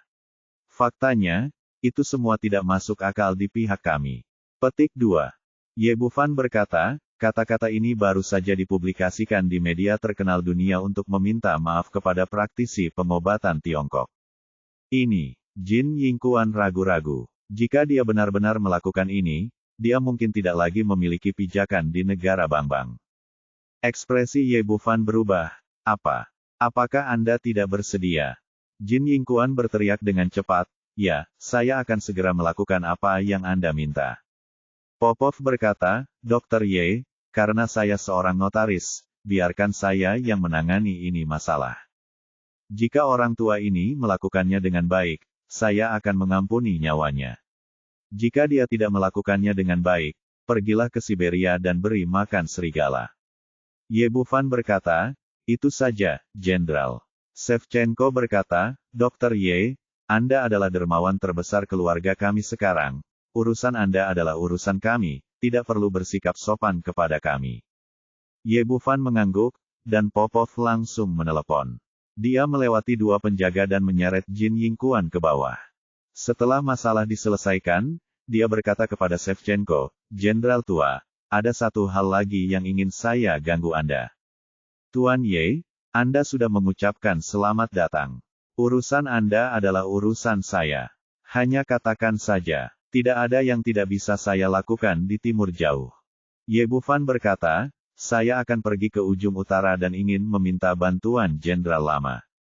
"Itu tidak masalah," kata Shevchenko, kepada Sharapova. Dia berkata, Saya serahkan masalah ini kepada Anda. Anda akan tinggal bersama Dr. Ye hari ini. Jika Anda membutuhkan sesuatu, tolong beri saya perintah langsung. Babak 778, Kara Tikus Es. Ya, Sharapova memberi hormat sambil tersenyum, jelas sangat puas dengan tugas ini. Setelah resepsi akbar, Ye Bufan naik helikopter militer timur jauh keesokan paginya dan terbang langsung ke ujung utara. Duduk di pesawat dan melihat pemandangan di bawah kakinya, dia menghela nafas dalam hati. Awalnya, timur jauh terletak di utara, dengan suhu rendah dan wilayah berpenduduk jarang. Situasinya menjadi semakin ke utara, dan akhirnya hampir tidak ada orang yang terlihat, apalagi jalan dan fasilitas dasar lainnya. Untung kami datang dengan helikopter, kalau tidak pasti merepotkan. Setelah terbang selama 4 atau 5 jam, pesawat berhenti di landasan militer sementara. Sharapova berkata, Tuan Ye, cuaca semakin buruk semakin jauh ke utara, pesawat hanya bisa terbang ke sini, dan sisanya hanya bisa berjalan kaki. Ye Bufan mengangguk, posisi ini pada dasarnya telah mencapai ujung paling utara di daratan, iklimnya sangat keras, badai salju datang dari waktu ke waktu, dan memang tidak cocok lagi untuk terbang dengan pesawat. Sharapova kemudian berkata, ada kota kecil di depan, bernama Ice Age City. Saya akan mengantarmu ke sana untuk mencari pemandu sekarang. Ye Bufan berkata, terima kasih. Keduanya turun dari pesawat, dan Sharapova langsung menelepon 10 pengawal. Para penjaga kemudian masuk ke jeep militer dan melaju menuju kota Icefield. Sesampainya di sini, Ye Bufan akhirnya menyadari apa artinya berada di negeri luas dengan sedikit orang. Dia sudah terbiasa dengan hiruk-pikuk Tiongkok, tapi dia benar-benar tidak terbiasa di sini. Meskipun Anda dapat melihat penduduk di kota, jarak mereka sangat jauh satu sama lain, dan setiap rumah memiliki area yang luas. Sharapova berkata sambil mengemudi, Tuan Ye, nama orang yang saya bawa untuk Anda temukan adalah Kara. Dia dijuluki tikus es dan telah hidup di dunia bawah tanah sepanjang tahun.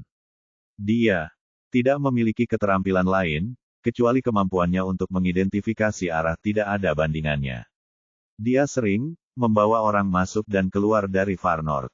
Ye Bufan berkata, apakah orang ini memiliki hubungan yang baik dengan Anda? Sharapova berkata, bukannya kami memiliki hubungan yang baik.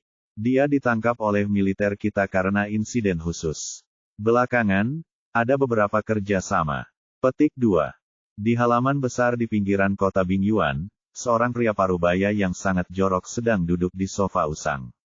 Dia memiliki rosacea merah besar, rambut berantakan dan berminyak, dan belum mandi selama beberapa waktu. Dia mengenakan jaket berlapis kapas yang sudah usang, dengan gumpalan kapas sudah terlihat di banyak tempat. Dia memegang kaki ayam mengkilat di tangan kirinya dan sebotol vodka di kaki kanannya. Dia sedang mengunyah kaki ayam dan minum anggur. Semuanya, saya, Carla, hanya punya satu orang. Karena semua orang ingin mempekerjakan saya sebagai pemandu, mari bersaing secara sehat. Saya akan memilih siapapun yang menawarkan harga lebih tinggi. Orang ini adalah Carla, dan ada 20 atau 30 orang yang berdiri di seberangnya. Semuanya berpakaian dengan berbagai cara yang aneh. Ada yang memakai topi, ada yang botak, dan ada pula yang memakai berbagai kostum etnik. Oke, aku akan menawarimu $10.000. Seorang pria berjanggut berteriak lebih dulu. Ayo, ayo, ayo. Itu jauh di utara. Setiap kali aku pergi ke sana, aku mempertaruhkan nyawaku. Apa gunanya membuat masalah di sini dengan $10.000 AS? Biaya penampilan Karaku mulai dari $100.000 AS. Itu tidak akan berkurang 1 sen pun. Dia mengatakan ini. Pintu keluar membuat takut beberapa orang. Namun, masih ada orang kaya. Seorang pria bertubuh besar bertopi berteriak, bukankah itu hanya $100.000 AS? Saya kehabisan itu. Kara terkekeh, ini dapat diandalkan, semuanya, ayolah. Saya akan pergi dengan siapapun yang memiliki lebih banyak uang. Izinkan saya memberitahu Anda, saya, Carla, jelas merupakan pemandu terbaik ke Far North. Uang ini tidak sia-sia. Jika saya membawa Anda ke sana, itu berarti Anda memiliki kehidupan ekstra. Setelah sedikit promosi diri, orang ini memulai lagi. Saya makan kaki ayam dan minum vodka. Aku akan menawarkan 150.000. Aku akan menawarkan 200.000. Aku akan menawarkan 300.000. Mendengarkan tawaran yang semakin tinggi, Kara tersenyum bahagia dan menghembuskan nafas alkohol yang kuat. Saat ini, suara lain terdengar di pintu. Saya akan menawarkan $1 juta AS. Seseorang segera menawarkan $1 juta AS. Semua orang mengikuti suara itu dan melihat sepasang pria dan wanita tampan masuk. Itu persisnya Ye Bufan dan Sharapova. Setelah Kara melihat Sharapova, dia melompat turun dari sofa dan hendak berlari, namun dia mendengar suara pistol ditarik ke belakangnya dan berhenti dengan cepat. Lari? Kenapa kamu tidak lari? Sharapova memandangnya dengan bercanda dan berkata. Kara segera berbalik, wajahnya yang besar dan berminyak tersenyum seperti bunga. Nona Sharapova tercantik di dunia, bagaimana aku bisa lari saat melihatmu? Aku hanya akan membuatkanmu kopi, suka, lupakan saja. Berhenti bicara omong kosong. Sharapova berbalik dan berkata kepada semua orang yang hadir. Kami telah mencadangkan orang ini untuk militer Timur Jauh. Tidak peduli seberapa kuat seseorang di sini, mereka tidak berani bersaing dengan militer. Bagaimanapun, pemandu masih dapat menemukan orang lain. Dia hanya memiliki satu kehidupan. Melihat orang-orang ini pergi, Carla menyeringai dengan sakit hati. Orang-orang ini hanyalah dolar hijau. Sharapova berkata, ini adalah tamu paling terhormat Jenderal Shevchenko, Tuan Ye Bufan. Saya ingin Anda membawanya ke ujung utara. Harganya berapapun yang Anda inginkan. Kara memasang ekspresi tak berdaya. Nona Sharapova, Anda bercanda. Bagaimana saya berani meminta uang untuk melakukan sesuatu untuk militer? Saya benar-benar memberikan layanan terbaik secara gratis. Karena gaya Anda sangat tinggi, saya akan memuji Anda umum. Ya, Sharapova awalnya ingin menepuk bahu Kara, tetapi melihat jaket berlapis kapasnya yang sangat kotor, dia akhirnya menarik kembali tangan putihnya. Dia berbalik dan berkata, Tuan Ye, saya akan kembali dulu, tapi saya akan memesankan helikopter untuk Anda di sini. Ketika Anda kembali dari Far North, telepon saya dan saya akan mengirim seseorang untuk menjemput Anda dan terbang kamu segera kembali. Kara awalnya dia hendak menggigit kaki ayam di tangannya, tapi dia tertegun setelah mendengar ini. Dia telah berada di sini selama bertahun-tahun, tetapi dia belum pernah melihat militer yang kuat bersikap begitu sopan kepada seseorang. Namun rasa linglung itu hilang sesaat, lalu dia mulai minum lagi dan makan stik drum ayam. Setelah selesai berbicara, Sharapova berkata kepada Kara, mulai sekarang, Tuan Ye akan diserahkan kepada Anda. Jika Anda membuat Tuan Ye sedikit pun tidak puas, jangan muncul di Siberia lagi. Kara berkata, Mes Sharapova, apakah Anda bercanda? Bagaimana mungkin saya tidak melakukan yang terbaik dalam hal-hal yang ditugaskan oleh militer? Jangan khawatir, saya akan membawa Tuan Ye kembali dari ujung utara dengan selamat, tanpa kehilangan sehelai rambut pun. Tuan Ye, saya akan kembali sekarang. Semoga Anda beruntung. Kata Sharapova dan memeluk Ye Bufan erat-erat, mencium pipinya dengan lembut, lalu memimpin para prajurit, pergi dari sini. Kara menyesap anggurnya dan berkata, Tuan Ye, saya sangat iri padamu. Saya belum pernah melihat Nona Sharapova mencium siapapun selama bertahun-tahun. Ye Bufan meliriknya, sekarang Sharapova sudah pergi, mari kita bicara ini urusan kita. Bab 779 Musim Semi Suci. Kara berkata, bukankah Nona Sharapova sudah membuat pengaturan? Jika Anda memiliki instruksi, katakan saja kepada saya. Saya bukan dari militer, dan saya tidak akan memanfaatkan Anda dengan sia-sia. Saya tidak akan membayar lebih sedikit untuk berapa banyak uang yang kamu butuhkan. Ye Bufan telah memperhatikan bahwa pria di depannya terlihat ceroboh, tapi dia sebenarnya adalah orang yang sangat cerdik.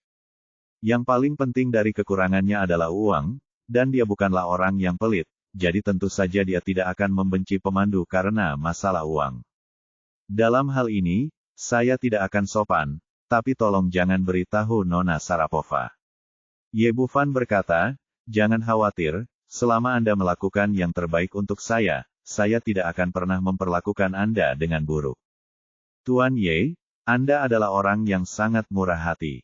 Carla berkata dengan ekspresi tersanjung di wajahnya, Anda juga tahu bahwa orang-orang seperti kami yang bekerja sebagai pemandu di ladang es Arktik sebenarnya menukar nyawa dengan uang. Mungkin suatu hari nanti kami akan. Kamu tidak akan pernah bisa kembali sebagai patung es. Ye Bufan berkata, katakan padaku, berapa banyak yang kamu inginkan?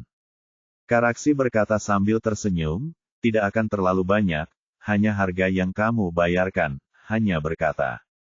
Tidak masalah, saya akan memberi Anda $1 juta AS. Tuan.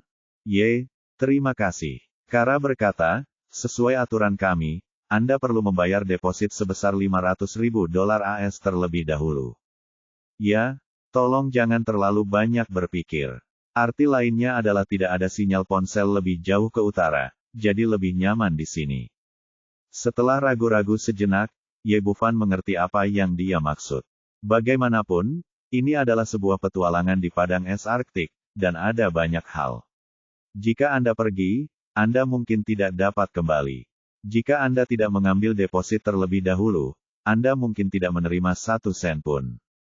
Ia tidak memperdulikan hal tersebut, mengeluarkan ponselnya dan langsung mentransfer $500.000 AS ke rekening yang diberikan oleh Kara. Tuan Ye, Anda sangat murah hati. Carla tiba-tiba berseri-seri. Dulu, komisi untuk menjadi pemandu jauh dari harga awal $100.000 AS, yang biasanya $35.000 AS. Kali ini dia mendapat 1 juta sekaligus, yang membuatnya bahagia. Setelah membayar komisi, Ye Bufan bertanya, apakah bisnis Anda bagus? Begitu banyak orang yang datang kepada Anda sebagai pemandu. Dengan uang di tangan, Kara tidak lagi menyembunyikannya dan langsung berkata, Tuan Ye, dulu itu tidak seperti itu saat itu. Akan menyenangkan jika seseorang pergi ke ladang es Arktik dalam 1 atau 2 bulan. Biasanya saya akan bebas, tapi kali ini situasinya khusus. Ye Bufan bertanya dengan penuh minat, katakan padaku apa yang terjadi. Metode khusus.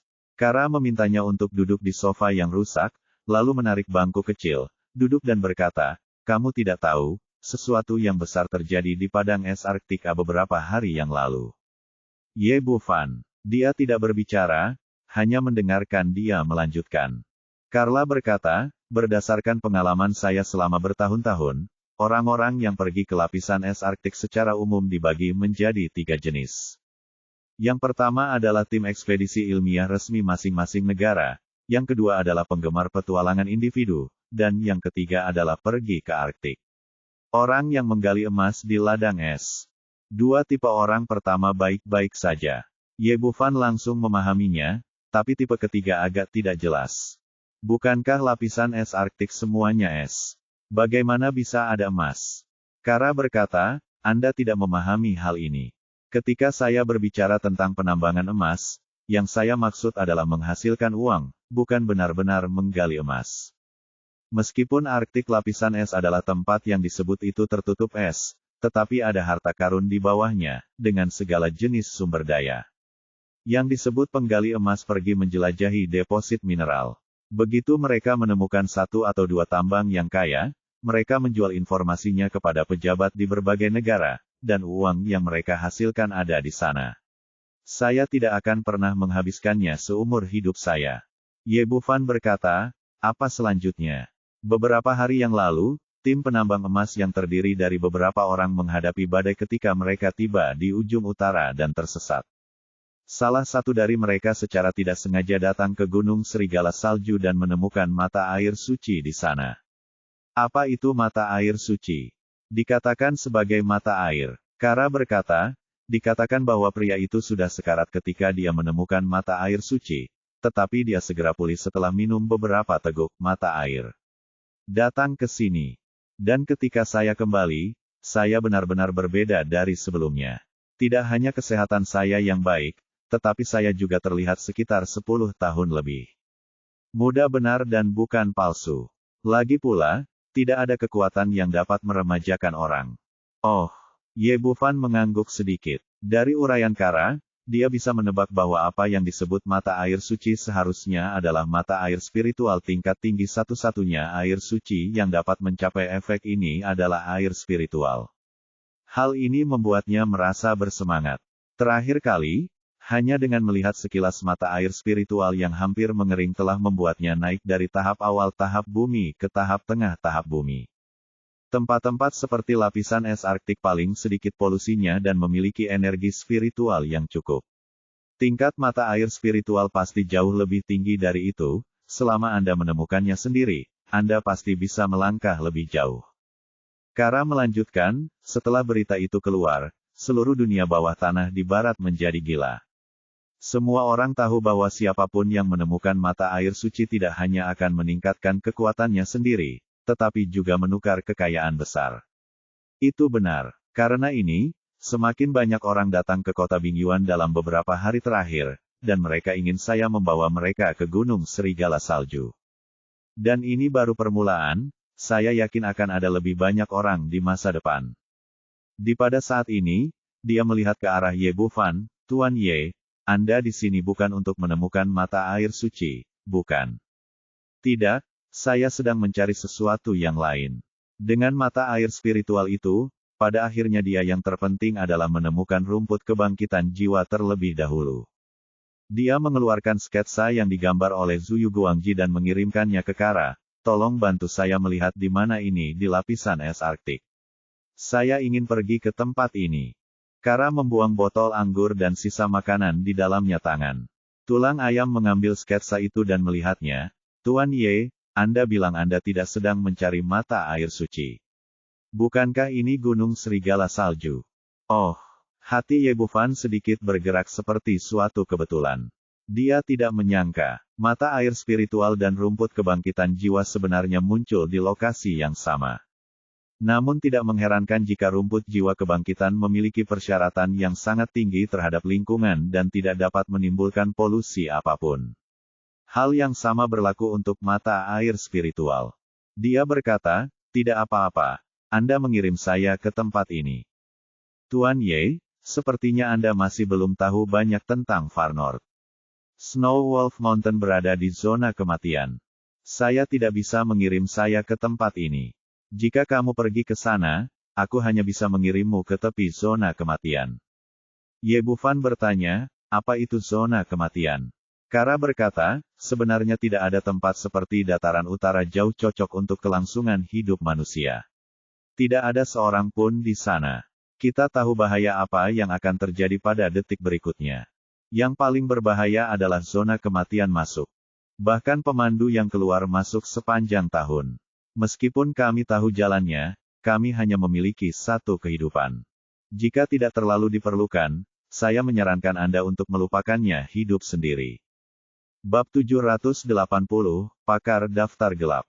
Ye Bufan bertanya, seberapa jauh tepi zona kematian dari Gunung Serigala Salju? Kara berkata, saya belum pernah ke Gunung Serigala Salju, tetapi saya mendengar dari orang lain bahwa jaraknya sekitar 100 km. Petik 2. Ye Bufan berkata, tidak terlalu jauh, kirimkan saja ke sana. Oke, terima kasih atas pengertian Anda, kata Kara. Lebih cepat lebih baik. Kara berkata dengan sederhana, saya akan memilah peralatannya. Ayo pergi sekarang. Setelah mengatakan itu, dia berbalik dan memasuki ruangan, mengeluarkan ransel hitam besar dari dalam, dan mulai menghitung isinya. Terlihat orang ini sering bepergian ke padang es Arktik dan sangat siap di dalamnya. Ada biskuit terkompresi, air dan kebutuhan sehari-hari lainnya. Kara berkata sambil melakukan inventarisasi, Tuan Ye, Anda mungkin belum pernah ke ladang es Arktik dan tidak memiliki pengalaman.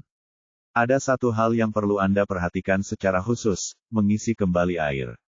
Dulu kekurangan air lebih serius daripada di luar, kemungkinan besar kamu akan mati. Hal ini agak mengejutkan Ye Bufan. Dalam kesannya, dia harus memperhatikan pengisian air di daerah tropis, tapi dia tidak menyangka hal itu akan lebih penting di tempat yang sangat dingin. Sambil berbicara, dia memperhatikan Kara mengeluarkan beberapa benda setebal jari yang mirip dengan dupa, dan bertanya, apa ini? Kelihatannya seperti dupa. Ini dupa. Saya membuatnya sendiri. Ini adalah peralatan yang diperlukan untuk kami. Kara mengambil dupa khusus dan berkata, sangat mudah tersesat di padang es Arktik. Untuk mencegahmu tersesat dan tersesat, saya akan menyalakan dupa setelah 3 hari. Dupa ini akan menyala mengeluarkan warna merah saat dibakar. Asapnya melayang sangat tinggi dan tidak mudah tertiup angin. Anda dapat menemukan saya ketika Anda melihat asapnya. Petik 2. Ye Bufan mengangguk. Kara mengeluarkan 2 jam tangan elektronik lagi dari tasnya, menyerahkan satu dan berkata, setelah sampai di ujung utara, fenomena siang dan malam yang ekstrim sering terjadi, membuat Anda tidak bisa mengetahui sudah berapa lama hal itu terjadi. Apalagi medan magnetnya di sana sangat kacau, dan mekanis jam tangan pasti tidak akan berfungsi, tidak ada sinyal di telepon, dan baterai tidak akan bertahan selama beberapa jam dalam suhu yang sangat rendah baterai dan panel surya, yang memungkinkan Anda mengetahui waktu secara akurat. Petik 2. Ye Bufan mengambil arloji itu dan langsung memasukkannya ke dalam sakunya. Setelah menghitung perlengkapan, mereka masuk ke dalam kendaraan off-road bobrok dan melaju ke utara. Saat berkendara di tempat seperti ini, tidak ada jalan sama sekali dan Anda tidak akan bertemu siapapun. Berlari liar sepanjang jalan, menjelang malam, mereka sampai di sebuah kota kecil. Kara berkata, Tuan Ye, setelah meninggalkan Ice Age City, ini adalah titik pasokan terakhir kami di Far North. Apapun yang perlu kami beli harus diselesaikan di sini. Tidak akan ada peluang di masa depan.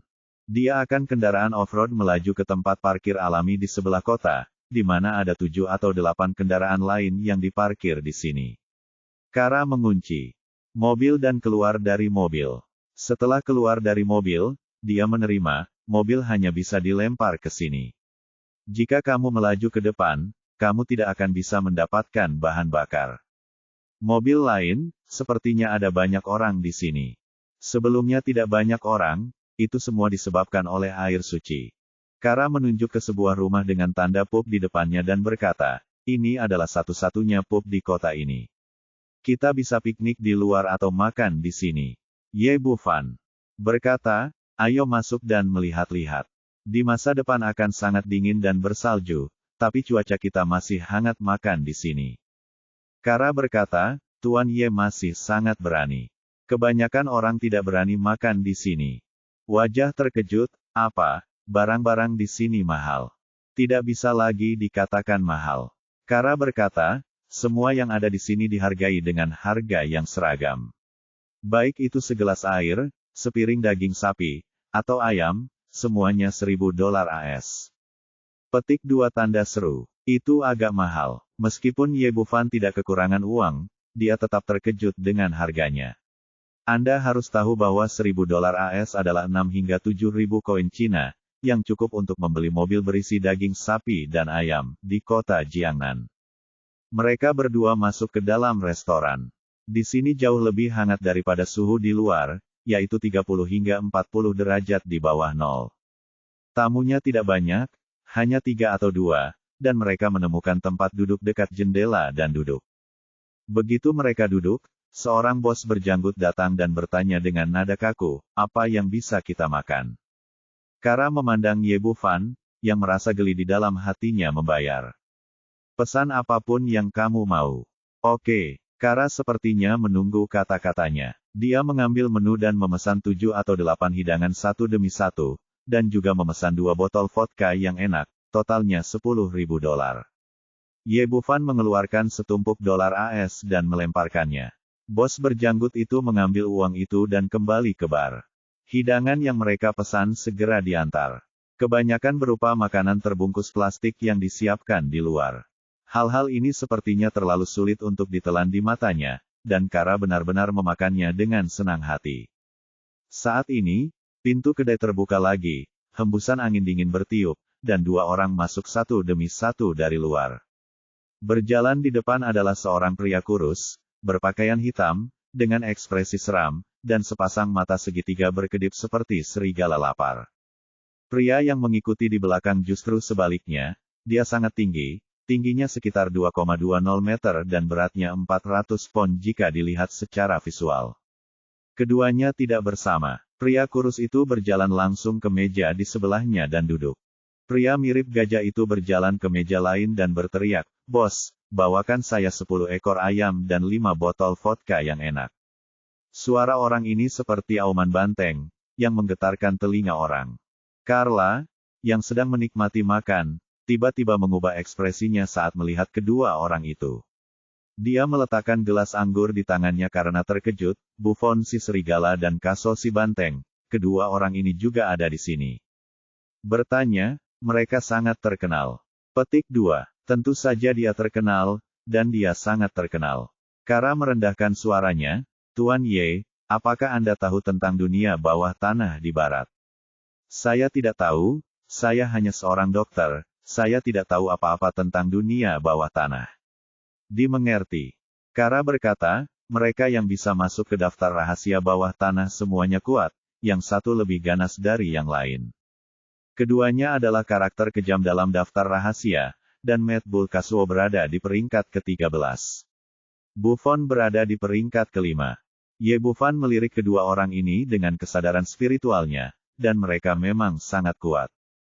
Meskipun fluktuasi energi yang ditampilkan oleh mereka berbeda dari prajurit timur, banteng gila Casuo seharusnya setara dengan prajurit tingkat bumi tingkat menengah, dan serigala bernafsu Buffon tidak kalah dengan prajurit Sokchen tingkat bumi. Tampaknya daftar gelap ini memang pantas diterima, orang-orang ini memang punya kekuatan. Kara berkata lagi, Tuan Ye, kedua orang ini juga harus berada di sini untuk mata air suci. Anda harus berhati-hati dan jangan memprovokasi mereka. Ye Buffon mengangguk sedikit. Meskipun kedua orang ini sangat kuat, mereka belum menurut saya, mereka tidak boleh memprovokasi saya. Saat itu, pintu kedai terbuka lagi, dan seorang wanita berpakaian putih masuk dari luar.